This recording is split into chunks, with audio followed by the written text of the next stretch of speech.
Welcome to another edition of Around with Randall, your weekly podcast on making your nonprofit more effective for your community. And here is your host, the CEO and founder of Hallett Philanthropy, Randall Hallett. As Mr. Rogers would say, it's another beautiful day in the neighborhood, right here on this edition of Around with Randall.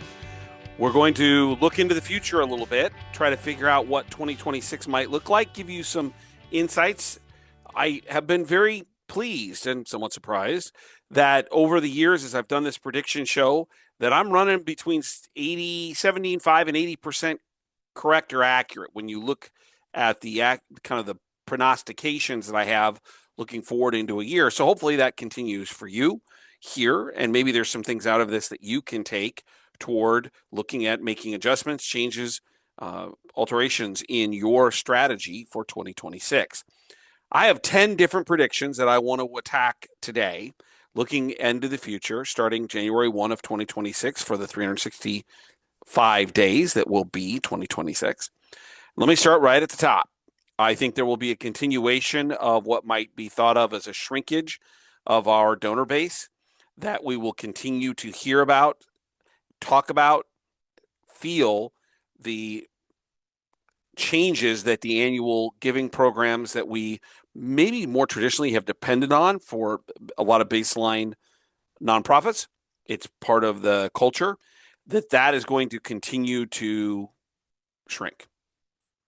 At the same time, I do believe that there will be either a steadiness or a increase to philanthropy when we hear about the Giving USA report, Lilly School of Philanthropy, partnership with the Giving Institute, which I'm a proud member of, that there will be a continuation of either steadiness or growth in the overall philanthropic numbers. What this means is that the model that we need to worry about, think about, deal with, which there's pushback at times, but I think the numbers show it to be true, is we're in a 97-3 model, that 3% of the people are making up 97% of the dollars. So your ability to identify who those 3% are, that have means, that are connected, that have a likelihood, build great relationship with them, think about how the organization can do things that is transformational, meaning impact, value, quality, change in lives, and be able to articulate those to the right people are going to be a hallmark of success. And so the implication here is that we have to not only identify, but maybe more importantly, and I don't talk about this enough, steward those who we know might have resources, who are giving to higher levels of relationship opportunities. The other thing is that we're going to have to individualize more of what we do when it comes to cultivation and stewardship. So the first is a continuation of a shrinkage of our kind of totality of donors, but yet fewer people are going to make a bigger difference, particularly those with wealth. The second thing is that I think there's going to be a full embrace of donor-advised funds becoming maybe even dominant in terms of growth for U.S. philanthropy. They will become the center point of which we're going to have to make radical changes to the way in which we build relationships with our donors, as they're using third parties, community foundations, Fidelity, Schwab, other investment houses that hold those resources. And by the way, hold those relationships as well, which makes it more difficult for us to build kind of the individual relationships that we've known in our past. At the same time, I believe that there will be major conversation around not only donor-advised funds. So the A is that donor-advised funds will see continued growth. But number two is a policy conversation. What we know is that donor-advised funds have seen dramatic increase in the average size of the fund. And then if you throw in the privately held foundations, so their own fully formed foundations for individuals, families, or entities, that the average size of these endowments or funds has grown dramatically. And I think there's going to be some push in Congress. I think it may depend a little bit on the election for the House, but I think there's going to be a larger scale discussion around, should there be more requirements to push that money out of donor-advised funds, out of private foundations, to get them to be used in the community. Remember that you receive a tax deduction when you put it in the donor-advised fund, but you don't have to spend it. And to some degree, that's similarly true of private foundations, although there are minimum requirements of 5% of the distribution. But it's not major dollars, particularly if you're making 10, 12, 14% on your investments. All this is to say, I think that foundations and donor advised funds are going to be, at least in the discussion. I'm not sure legislatively we'll get to all the policy change, where they're going to have to provide more resources into the community based on the fact that they're getting tax breaks for this. And that money is, in some cases, sitting and not being used for the betterment of community, definition of philanthropy. The reason that we have tax deductions from a social economic perspective as well as a societal perspective is to encourage people to help their community. The funds are sitting and holding funds. I'm not sure that's actually doing the intent. And so I think there'll be a conversation here that'll be interesting to watch. So number 2 is increased donor advised funds, really pushing the envelope as becoming, for many, particularly with wealth, a huge player in what we do. And number 2 is that there'll be some policy conversation about the large S of some of these funds and getting that money into the community. Number 3 is that, particularly with the stock market, that we have seen this last year, that cash giving, check giving, pledge giving with cash or what I would think of as cash equivalency will begin a trend of diminishment, and that for those with means, it'll be into stock, private equity, real estate, even crypto. It will begin to overtake cash or cash equivalency for the most affluent donors. What's happening is we've seen this K recovery economically, where people are doing better, smaller part of the K going up, more doing, probably having more challenging times at the bottom part of the K, if you think about the letter, and not being able to maybe to give quite as much, is that people at the top end of the K are invested in the markets. They're seeing immense growth over the years, particularly if we look at the last 3. And that's going to really push the idea of how people can choose to give if they want to give, and that the bigger part of their assets, and I'm not even talking about planned giving, I'm talking about they want to make a gift now. The best way to do so is non-cash. This will also put pressure for something for you to think about. Do your gift acceptance policies, stock's easy, but are they aligned for more creative gifts like crypto or private equity? What is it that you can take? How you evaluate it? How do you intake it, sell it if you want? How do you steward those donors? Gift acceptance policy, back office capacity. The complexity of gifts is going to become more important. So these connections to the processes we have and the people we have are going to be important if we want to maximize giving options or opportunities. So number 3 is that non-cash giving is going to begin to overtake cash in terms of a viable way that the affluent or the wealthy can give. Number 4, I mentioned this not in number 3, but I think it is its own standalone. I think that we're going to begin to see a really strong multi-year acceleration of estate and plan giving discussions. This is where the assets are. I've talked about this in a number of podcasts, talk about it with my clients all the time. The wealth transfer, the wealth of the United States, 90% or so is behind what I call a marketable wall, meaning it's not in savings accounts or checking accounts or stocks. It's in 401ks, it's in mutual funds, it's in land, it's in private equity, it's in business. What we're going to begin to see is that plan giving conversations, particularly with, I'll give you 2 examples, small business owners, I know that one, or even physicians who have purchased into, let's say, a physician's group. Now they're getting ready to retire. Things like charitable remainder trusts are going to become really important, whether it's a lead trust or an annuity trust or a unit trust. But there's a movement afoot, particularly with the essence of private equity, to buy out smaller companies, which makes entrepreneurs incredibly wealthy very quickly. The problem is that wealth is not liquid, and they're going to pay huge taxes on it. This becomes part of a plan giving conversation. So you add kind of where I kind of see a sense of entrepreneurship, particularly coming out of the kind of the technology-driven opportunities that presented themselves in the last 10 to 15 years. And then on top of that, with COVID, a lot of small businesses started. And then the changes in healthcare, where doctors are buying into their own practices like an orthopedic hospital. And then on top of that, the wealth transfer of 80, 90 trillion dollars over the next, 25 to 30 years. This multi-year acceleration of planned giving is going to become more important. I think 2026 will be the starting point. I'm not sure we'll have all the data for that, but I think what we will have is some anecdotal, like, whoa, people are beginning to really think about this more concretely when it comes to philanthropy. Number 5 is that there's going to be a continuation of acceptance when it comes to AI.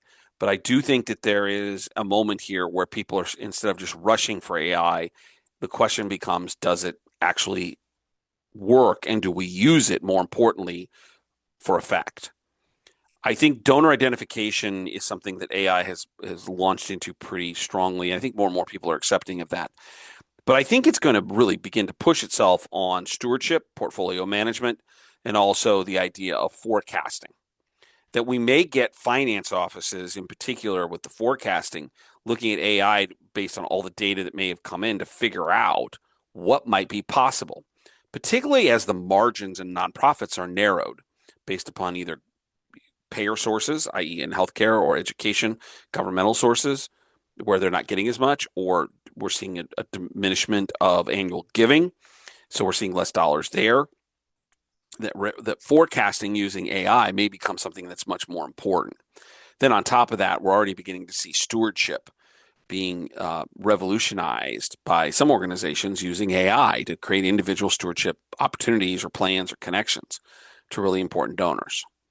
The implication here is that your organization's going to have to figure out what it can use and how it can be effective, and not just kind of assume that, hey, we're going to, I guess, do this at some point.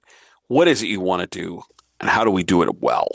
So increased ideas on AI for innovation and expectations of usage, really trying to use it more effectively.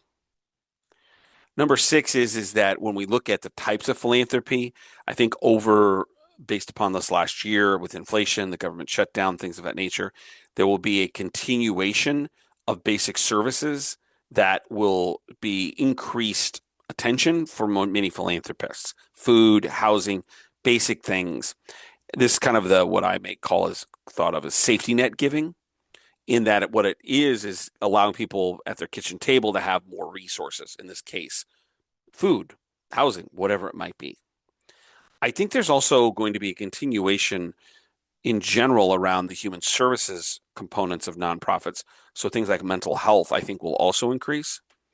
I've said for the last couple years that when we talk about the different sectors, that there's one that I keep thinking is going to see a bump, but I think inflation and economic upheaval has caused it to pull back, and we'll talk about that at number 7. But I think basic needs, mental health, housing, the safety net giving will see an increase in attention as more and more people are probably turning to that as a series of options. Number 7 is what I was talking about a moment ago. I predicted this the last couple of years that climate and environmental giving will continue to grow. But I do believe it's going to become more data-driven. That there are some philanthropists who are asking really important questions about climate and environmental efforts by nonprofits, about show me the ROI. What is the measurable impact, not the ideology or the messaging? I think this is an important delineation. As climate and environmental philanthropy has grown, much of the time I kind of have viewed it, that doesn't mean it's not impactful, but it's more about the ideology and the messaging. And I think there's some people finally beginning to say, what are we actually doing? What can we show as results? And I think that's really, really important in this discussion. So climate and environmental giving, continuing growth, but I think we're going to start seeing a multi-year move towards really analyzing the ROI of the different opportunities that climate and environmental giving provide to show impact, which I think is pretty important. Number 8 is, I think, a strong continuation of what I'll think of as mergers, acquisitions, network restructuring. You can call it a lot of different things. I think that small universities, colleges are going to continue to see challenge. I think some independent schools at the high school or lower levels, we'll begin to see those challenges more often. I think there's going to be mergers in places like the YMCA and the Boys and Girls Club as they look at trying to reduce exposure or expenditures, that they are strong likely candidates for that consolidation or restructuring. That donors are going to become and may begin to push this issue of asking questions about sustainability and long-term viability. And so organizational decisions by boards of this idea of, based upon financial stress, of making decisions about who we are and what we do is going to become more and more of an ever-present question for nonprofits. And I think I mentioned in the review of 2025 predictions, I have a client who they happen to be the big dog, but they're being approached by a number of nonprofits saying, we're not sure how we are going to continue, and we'd like to find a way to partner or to merge or to consolidate, however you want to put it, to allow the organization's mission to continue. And I think that's going to be predominant in a lot of different parts of the nonprofit sector. Number 9, based on all of this, so when we talk about certainly about mergers, consolidations, and closings, hopefully not as many, but also about the prioritization of AI, when we talk about DAFs, when we talk about the changing nature of what I think philanthropy is going to see over the next 5 to 10 years in particular, that board expectations are going to become more of a conversation, more focus on financial literacy, fundraising, accountability, and strategic governance. That the days of a board showing up and having lunch and doing a mission moment, reviewing some finances that they may not have understood individually, so they were presented very well, they're accurate, but maybe not every board member gets the finances, that there's a conversation about what the CEO is doing or the executive director, and then all of a sudden we move on to the next board meeting in a month or two, are coming to an end. Boards are going to have to become more sophisticated, more ownership responsibility for the nonprofit. This is all based on economic insecurity, increased public scrutiny, the fact that the donor environment is changing. The implication here is that nonprofits are going to have to invest more in board training, orientation, governance structuring to ensure that the board is the owner's representative. Now, the owner of a nonprofit is the community, but the representative is the board members, and they have a responsibility fiduciarily to do their jobs. The question is going to the meetings and not being actively involved, asking questions, is that considered involved or fiduciarily responsible? I think the move is going to start being no. You have a responsibility to go out and make connections, to make introductions, maybe even to be a part of a solicitation. And that's on top of the fiscal responsibility, the approval of the 990, an approval of a CEO or an executive team, approval of a budget. That there's going to be more strategic. Who do we want to be in 5 years and how do we get there? That's about board engagement. And I think we're going to start hearing more and more about that. Number 10, and this relates back to number 5 in terms of AI. But I think that the ability to individualize communication, stewardship for donors with video, AI, messaging, segmented storytelling, even things like virtual reality experiences. That's where stewardship's going to land. Now, AI can handle some of that, but some of that is actually building out the processes and procedures that are really important. I think that because of the limited number of major donors, as we see that 97-3 model becoming more and more present, larger dollars coming from fewer people, then the ability to steward the people to get to those dollars becomes more important. I think that's something we're going to be talking more about. The implication here is that stewardship is going to become more and more of a strategic initiative, not only of the organization, but the board. And it's going to become a driver of pipeline development at higher levels. Eventually, hopefully, into, as mentioned with number 2, donor advised funds and planned giving, transformational gift opportunities through alternative, not terribly alternative, but we've depended on cash and pledges. Now we're going to start changing that. And if there's fewer people doing it, the ones that connect with their donors are the ones who are going to drive success.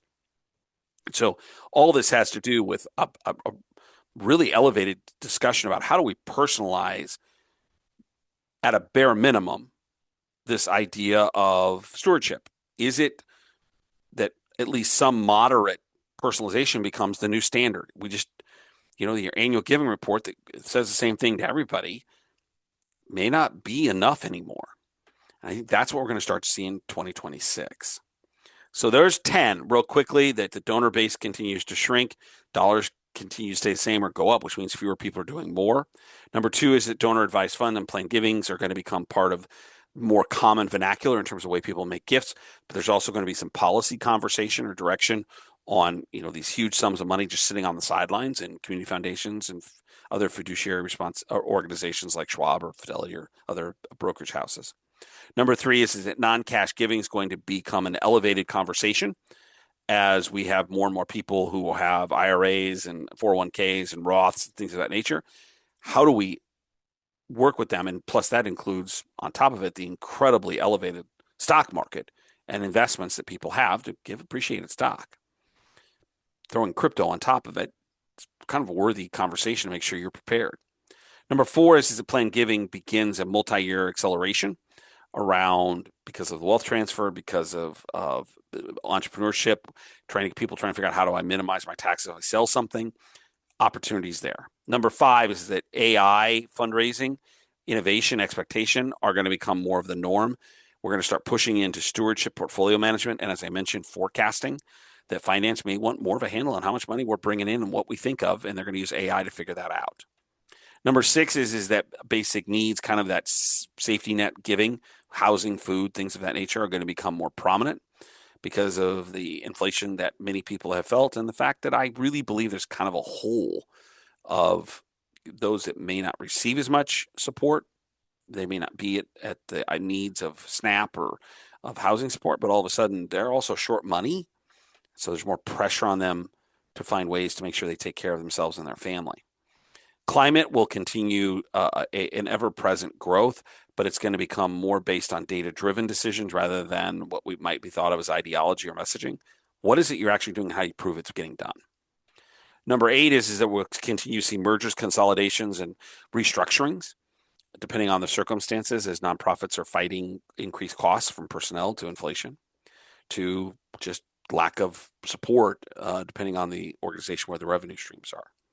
Number 9 is an increased conversation or role for the board to actually own the organization or be the owner's representative, being more engaged with, certainly with the finances, but also with, and we think about financial literacy, fundraising, and strategic governance and strategy. And number 10 is a personalization of stewardship that becomes the norm.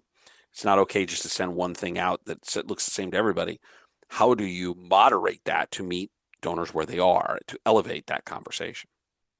There's 10, my best thoughts for 2026. I'm hopeful that when you listen to these, you're like, wait, we could do a little piece of that. We could do a little piece of that. If you're really wanting to do something with this, what I recommend every year is take these 10, have a staff meeting and say, look, what are we doing about this? This crazy guy says he's been not too bad on predicting what might be coming, maybe a year ahead. Are we prepared? What's our plan here? And what you'll get is a great discussion in a staff meeting or with a board to talk about what it is we can and should do to be ready for whatever happens. And that's strategy at its finest. We're not sitting back waiting for it to happen. We're planning to have options on the table no matter what happens. Big difference, not only in the way you perceive or take care of yourself or plan, but how you execute it as well. Being the last episode of the year in 2025, I want to thank everyone who has joined at any one episode. I'm always stunned at how many people are listening. I hope that means that there's value in this. There's also, I hope, value in the blogs. I mention them every podcast at hallettphilanthropy.com, 2 per week, just to give you something to read about, think about. I read an awful lot. I sleep a lot less. So I'm always trying to pick up stuff. Where is there an interest or something worthy of note? And then pass it along to you, hallettphilanthropy.com/blog, so you can get an RSS feed right to you. And if you'd like to, in the last quarter, there have been episodes where there have been individuals who've emailed me saying, hey, can you talk about this? I've got a comment or concern or question. Please email me, podcast@hallettphilanthropy.com. I hope you've had a good year. I hope you understand the value that you bring to your nonprofit, to your community, whether you're a board member, CEO, CFO, major gift officer, infrastructure, special events, annual giving, major gift, doesn't make a difference. We all have something to give back. And my hope is that you sense the value of that. I hope that's recognized by others, but also by yourself. Remember, 3 kinds of people in this world at any 1 second we're breathing. Some people make things happen. Some people watch things happen. Then there are those who wondered what happened. We're people in philanthropy and nonprofits, particularly with our donors, partnering with them to be people who make things happen for the people and the places and things in our community that are wondering what happened. That's a great way to spend a career, a life, a professional engagement, knowing that you're making a difference. I hope you can see that in the mirror when you look at yourself today, tomorrow, or whenever.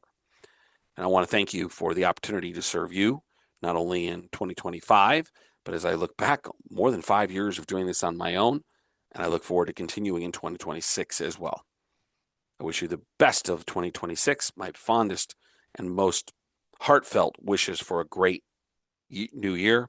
And I look forward to seeing you on the next edition, right back here on Around with Randall.